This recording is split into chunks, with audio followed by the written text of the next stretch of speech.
ಈ ನರೇಂದ್ರ ಮೋದಿಯವರು 2014ರಲ್ಲಿ ಪ್ರಧಾನಮಂತ್ರಿ ಆದರು. ಅವತ್ತು ಪೆಟ್ರೋಲ್ ಮತ್ತು ಡೀಸೆಲ್ ಬೆಲೆ, ಗ್ಯಾಸ್ ಬೆಲೆ ಸುಮಾರು ಮನಮೋಹನ್ ಸಿಂಗ್ ಅವರು ಪ್ರಧಾನಮಂತ್ರಿ ಆಗಿದ್ದಾಗ 1 ಲೀಟರ್ ಪೆಟ್ರೋಲ್ ಬೆಲೆ 48 ಅಲ್ಲ, ಡೀಸೆಲ್ ಬೆಲೆ 48 ರೂಪಾಯಿ. 1 ಲೀಟರ್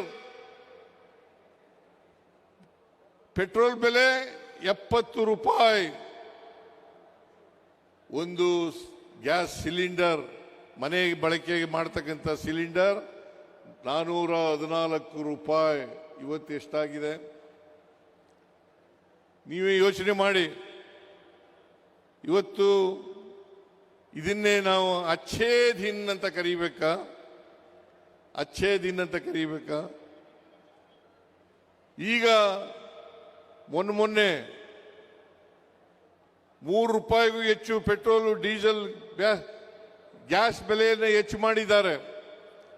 ಇದಕ್ಕೆ ಕಾರಣ ಏನು ಅಂತಂದ್ರೆ, ಕೊಡ್ತಾ ಇರತಕ್ಕಂಥ ಕಾರಣ ಅಲ್ಲಿ ಯುದ್ಧ ನಡೀತಾ ಇದೆ. ಇದೇ ನರೇಂದ್ರ ಮೋದಿಯವರು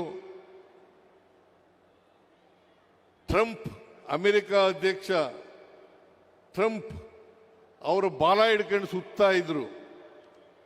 ಗುಜರಾತ್ನಲ್ಲಿ ಮತ್ತು ಅಮೆರಿಕಾದಲ್ಲಿ ಈ ಸಾರಿ ಟ್ರಂಪ್ ಸರ್ಕಾರ ಅಂತೇಳಿ ಭಾಷಣ ಮಾಡಿದ್ರು. ಟ್ರಂಪ್ ಸರ್ಕಾರ ಅಂತೇಳಿ ಭಾಷಣ ಮಾಡಿದ್ರು. ಟ್ರಂಪ್ ಸರ್ಕಾರ ಬಂತು. ಇವತ್ತು ಇರಾನ್ ಮೇಲೆ ಯುದ್ಧ ಆಯಿತು. ಅಮೆರಿಕದ ಚಿತಾವಣೆಯಿಂದ ಯುದ್ಧ ನಡೀತು. ಇಸ್ರೇಲ್ ಅಮೆರಿಕ ಸೇರ್ಕೊಂಡು ಇರಾನ್ ಮೇಲೆ ಯುದ್ಧ ನಡೀತು. ಏನೆಲ್ಲ ಅನಾಹುತಗಳಾದವು. ಆದರೆ ನರೇಂದ್ರ ಮೋದಿ ಒಂದು ವಿಷಾದನೂ ಕೂಡ ವ್ಯಕ್ತ ಮಾಡಲಿಲ್ಲ. ಇದನ್ನ ತಾವು ಅರ್ಥ ಮಾಡ್ಕೋಬೇಕಾಗ್ತದೆ.